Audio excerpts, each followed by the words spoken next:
Hey, what's up guys? After watching Infinity War, it rekindled my love for the Marvel Universe movies and got me thinking about and rewatching some of my favorite ones. So I decided to do something kind of fun and also challenging, and that is rank them all from worst to best. And I use the word worst, for lack of a better term, because I don't think any of the Marvel Universe movies are necessarily bad. Even my least favorite ones, or what most people consider the worst ones, are still pretty decent movies with good action and iconic characters. Overall, they're still fun movies. There have been 19 of them, so remember that no two people's lists are going to be the same. So you're probably not going to agree 100% with my list. Almost everybody I know has a different favorite Marvel movie or a movie they would put at number 1. So keep that in mind. This is just my opinion. Alright, on to the rankings, starting at number 19. When I'm in the mood to watch a Marvel movie, The Incredible Hulk is never one that I reach for. I literally would rather watch any other Marvel movie than The Incredible Hulk. When given the choice between The Incredible Hulk and some other random movies, yeah, maybe I'd pick it, but not against Marvel movies. And the main reason is because I just don't like Edward Norton as Bruce Banner. I like him as an actor, I just don't like him as Bruce Banner. I think it's one of those rare times where Marvel actually miscast an actor, because yeah, that is one of the strengths of the Marvel movies, is that they have absolute perfect casting. And just the Hulk as a character, I think is better suited as a supporting hero, sprinkled in here and there in the movies. I just don't think he's a good character to have a whole movie built around.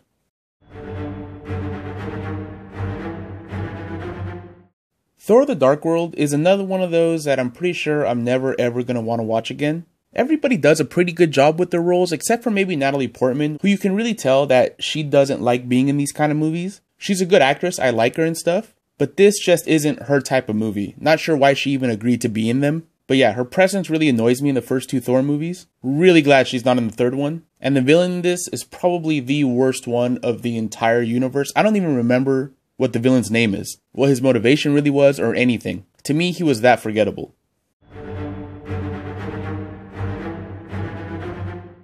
Iron Man 3. Now this is a movie I would rewatch, even though it's definitely not one of my favorites. But it does have some really great moments in there. And I actually liked what they did with the Mandarin. Because in the comics, he's a bit of a silly character, maybe a dated character. But what they did with him in this movie, I thought was actually kind of clever. And I was really along for the ride, especially in the first half of the movie. But then when you find out who the real villain is, that's when it started to lose me. I think this is another one with a really super weak main villain. And everything with Pepper Potts at the end was just, I don't know, kind of stupid to me. But Robert Downey Jr. was great as always. And still makes this movie watchable, even though it's one of my least favorite.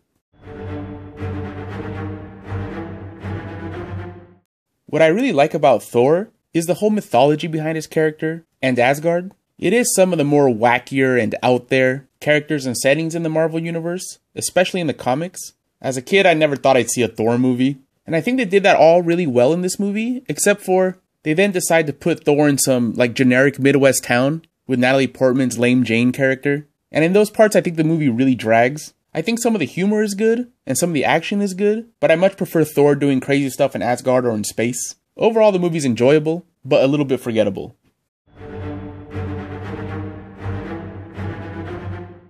Captain America: The First Avenger is kind of like Iron Man 3, where the first half is really great. I really like the Captain America origin story in this, and showing the friendship between him and Bucky, which makes you more emotionally invested in the Bucky character in later movies. But the second half and the villain, I think, are pretty weak. Honestly, I think the movie would have been better if they would have just had Steve Rogers in World War II fighting Hitler, and this thing ended with him like knocking Hitler out or something.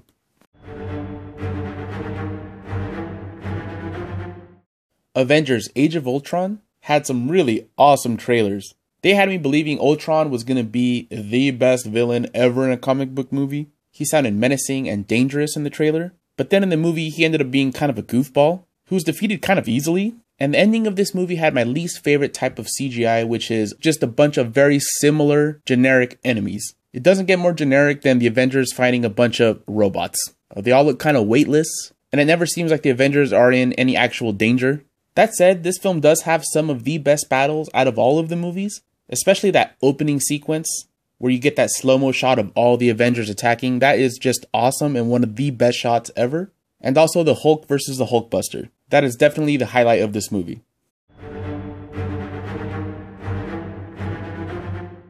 Even though Iron Man 2 is pretty low on my list, I still think it's a pretty underrated movie amongst Marvel fans. I actually like the villain in this one. I think a lot of people don't like the villain of Whiplash, as played by Mickey Rourke, but I actually did like him. And I thought the action sequences with him were great, especially the one at the racetrack. And the end with Iron Man and War Machine fighting together was awesome. And this movie also introduced one of the best supporting characters in the Marvel Universe, which is the Black Widow.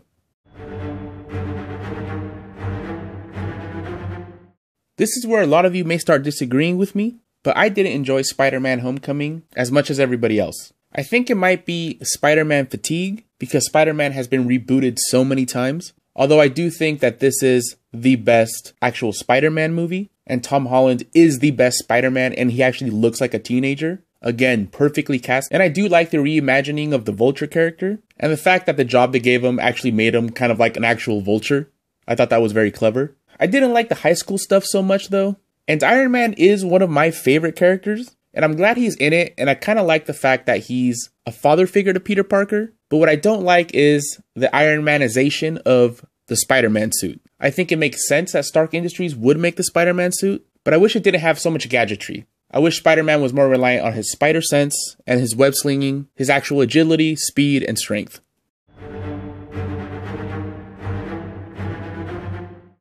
Ant-Man is a really great idea for a superhero. I used to like the Ant-Man comics as a kid. I liked how psychedelic they were, and they did a good job with that aspect in this movie. I think Paul Rudd is perfect. I think Evangeline Lilly is beautiful and also perfect for this role, and I can't wait to see her in Ant-Man and the Wasp. I'm actually very excited for that movie. I think it's going to be great and probably better than this one, because I can't imagine Marvel putting out a turkey after Infinity War. I think that they believe that Ant-Man and the Wasp is so good that it's worthy of following Infinity War.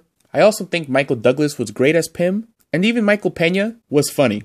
What I didn't like was the actor they used for the villain. Something about this guy I just don't like. In anything he's ever been in, I just don't like that actor. And I also think this is one of the worst examples of the villain just being a bad version of the hero. It's pretty common in Marvel movies, but this is one of the worst examples.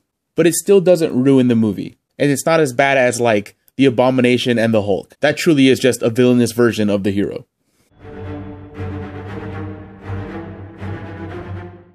And now we're in the top 10, and I think a lot of people would put this movie way higher than I am, but I think Black Panther is very overrated. I really like the world of Wakanda. I really like the casting in this movie. I think Michael B. Jordan's Killmonger is one of the best villains, but I feel some of his actions towards the end didn't make sense really. And I actually think Marvel kind of wasted him by the end, because I can see the character really building up a nice mythos in subsequent movies, because at first I did kind of find myself rooting for him. One of the problems I saw with this movie was I feel that the character of Black Panther himself was overshadowed by all the supporting characters and the villain in this. The movie is called Black Panther, and I actually found him the least interesting character. I kind of don't like what they did to his suit either with the nanotechnology. It just made it all too CGI-ish. And the final battle in the field with the rhinos, I found a little silly. All that said, it's still a very good movie in my opinion, and therefore it is in the top 10. I think the things that I mentioned just kept it from greatness in my eyes.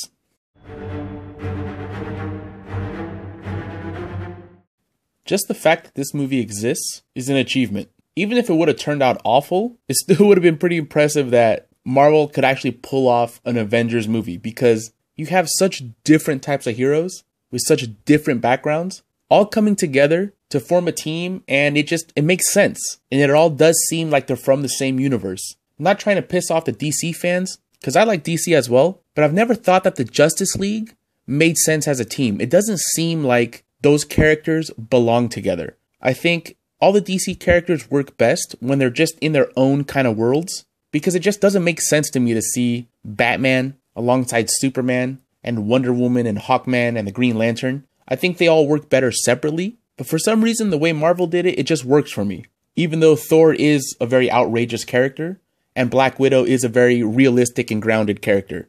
Well, comparably speaking with superheroes, you know what I mean? Loki was also a very good villain, and this movie is just great overall. I'd watch it anytime. But similar to Age of Ultron, I thought at the very end, with all the CGI, generic looking aliens, was a bit exhausting. The Avengers never really looked threatened by these aliens. They just mowed right through them. Other than that, I thought the movie was great.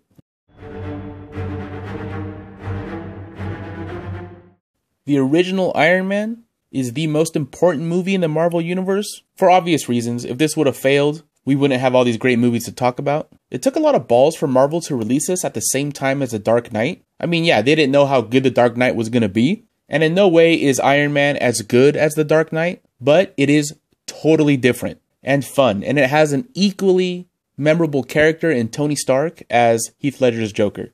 Robert Downey Jr. has got to be the best piece of casting in all of the Marvel Universe, and the CG for the Iron Man suit looks awesome. It looks just like it did in the comics when I was a kid, but better. I liked Iron Man back then, but this movie made him into one of my favorite superheroes, if not my favorite. This movie does also have somewhat of a weak bad guy in that he's just a bad version of Iron Man. You know, they made him grayer, bigger, but it is kind of like the same type of tech that Tony Stark uses. But at the time, we weren't worn out on that. Since this was the first movie, you didn't have it in your mind, or at least me, I didn't have it in my mind, that I didn't like when the villains were just copies of the heroes.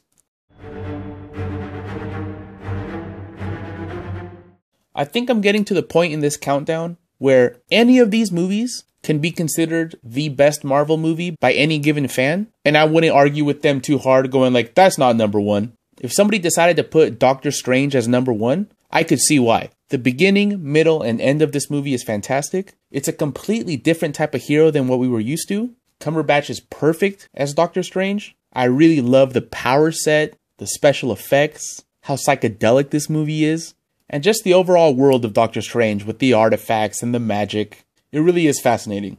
I actually ended up watching this one in 3D in the movie theater by accident because I'm not a big fan of 3D.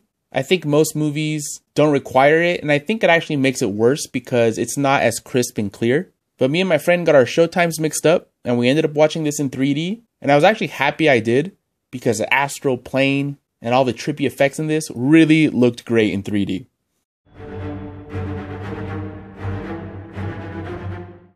At number 6, I have Avengers Infinity War. This movie is pretty much superhero porn. It was just awesome how they were able to blend the cosmic universe with the magical characters, the Wakandans, and the rest of Earth's mightiest heroes. I mean, that stuff barely works in the comics, but in this movie, it was just seamless and awesome. There were some parts that kind of dragged for me, like the whole thing with Peter Dinklage. I understand it was necessary, I just thought it was a little too long, but that's about it really. I think the humor in this really worked. All the jokes in this actually made me laugh, and I found myself wanting the Guardians of the Galaxy to be on screen the most, along with Tony and Doctor Strange, but I'm not saying that the other segments weren't enjoyable too. The best thing about this movie though was Thanos. Definitely the best villain in the Marvel Universe, the most intimidating, the strongest, some of the best CGI. I mean, obviously he's a CGI character. You never really forget that, but it is some of the best CGI work ever. You really believe that he's there. He feels heavy. He feels like his presence is really affecting the world. He doesn't look weightless like a lot of CGI characters look. He was awesome. And we finally get to see all these heroes fight one big bad villain and actually have to fight like a team. Yeah, there were parts where they were fighting a horde of generic kind of enemies, but the scenes where they're actually fighting Thanos are incredible. And it's what I've always wanted to see. This was a spectacular movie, but I don't put it higher in the list because this movie does feel like a season finale of a TV show, right? If the whole Marvel Universe was a TV show, this feels like the season finale. And this movie really couldn't exist without the 18 movies that came before it. It can't really stand on its own.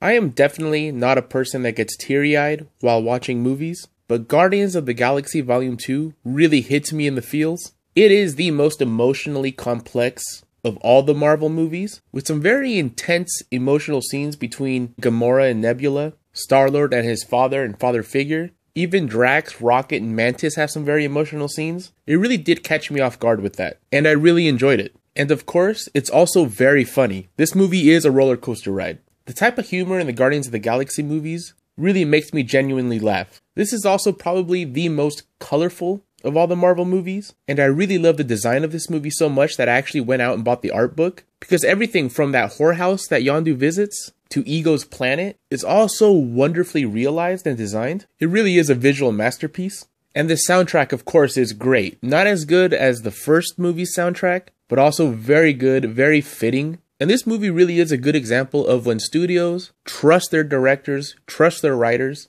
and just let them create something way, way out of the box without interfering too much and just trusting that it'll be good. I really love this movie, and it is amongst one of my favorite movies, not just Marvel movies.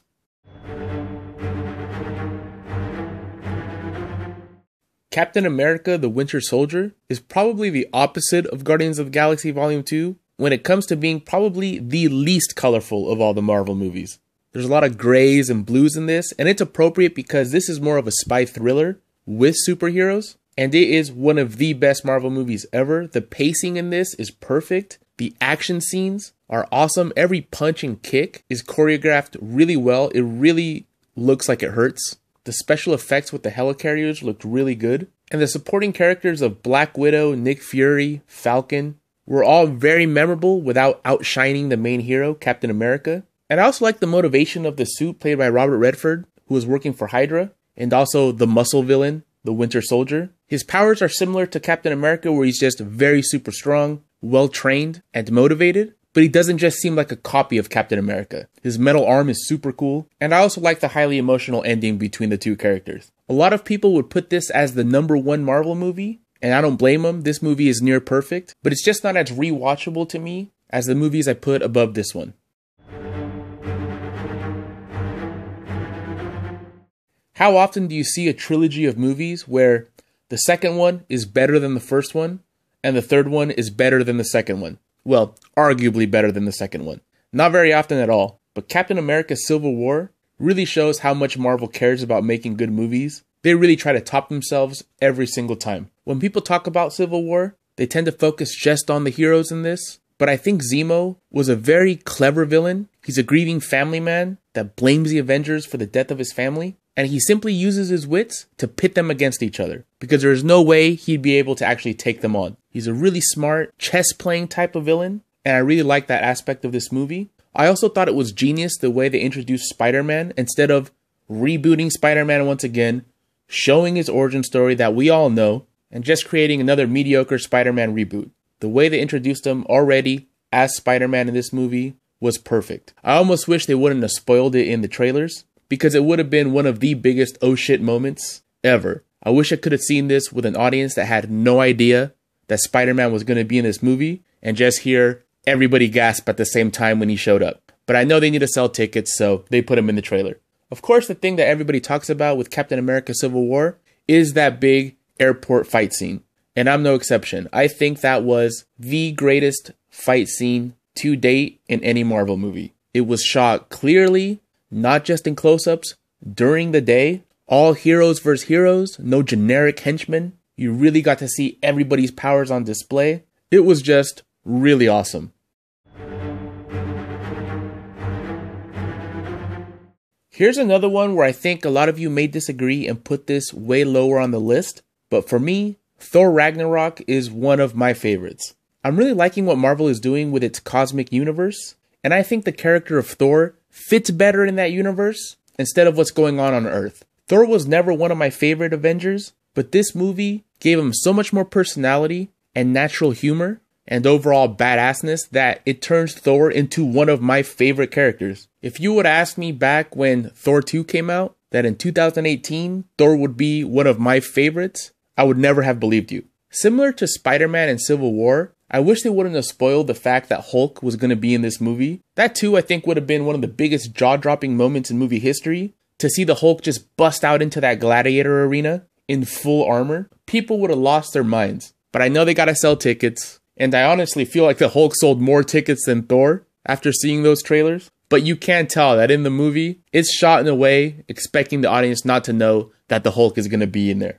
I think it was the best version of Hulk on screen yet, and this movie also made me like the Hulk more. I also like that they made the villain Hela so insanely powerful, almost unstoppable. I love the design of her, I love the way Cate Blanchett played her, and I actually believed her motivation. Also, the Grand Master by Jeff Goldblum was great. I want to see more of him. That was another perfect casting choice there. Also, I really like the character of Valkyrie, another kind of bland character from the comics, but the way they reimagined her, being kind of flawed and a drunk and disillusioned, was really good. This also had one of the best uses of music, with Led Zeppelin's Immigrant Song coming on right at the perfect moments. It really made everything feel so much more badass. Made this whole movie look like Heavy Metal magazine come to life. Really, really love this movie.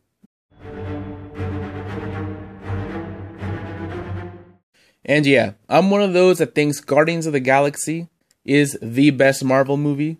I've seen it countless times. I never get tired of it. It's freaking hilarious. After seeing the trailers, the characters that I thought I was just going to be kind of blah about, like Gamora and Drax, ended up being some of my favorites. Especially Drax. I mean, the character is just hilarious. This was definitely the biggest risk that Marvel took, because the Marvel Cosmic Universe is silly and outrageous. But that's exactly what I like about it. Chris Pratt is perfect as Star-Lord. Some of the best casting since Robert Downey Jr. as Iron Man. I really can't imagine anybody else being able to play Star-Lord as good as Chris Pratt. I also think that the secondary characters like Yondu and the Collector are also very good. And the main villains of Ronan and Nebula were great. I know a lot of people don't like Ronan, but to me he was menacing. I liked his design. It made sense to me that he would go against Thanos because he had an Infinity Stone now and he thought he was powerful enough. It all makes sense to me. And speaking of Thanos, this is one of the most important movies in the Marvel Universe because it does set up the whole storyline with Thanos. Really great planning by Marvel. And the last thing I want to talk about is that soundtrack. It goes to show that they shouldn't ever cheap out on the soundtrack. It's worth all the millions that they spend on it because it really added a lot of character to the Guardians of the Galaxy. It made it very unique and rewatchable. Movies with great soundtracks are just more rewatchable. I love everything about this movie, and I hope they make many more Guardians of the Galaxy movies in the future. Alright guys, that was my ranking of the Marvel movies from worst to best. It was pretty difficult for me, especially from about number 8 and on. All great movies. Let me know in the comments below if you agree or disagree with my ranking, what your favorite Marvel movie is, what your least favorite Marvel movie is, or if you'd like to share your entire ranking of all 19 movies so far. Thanks for watching and take it easy.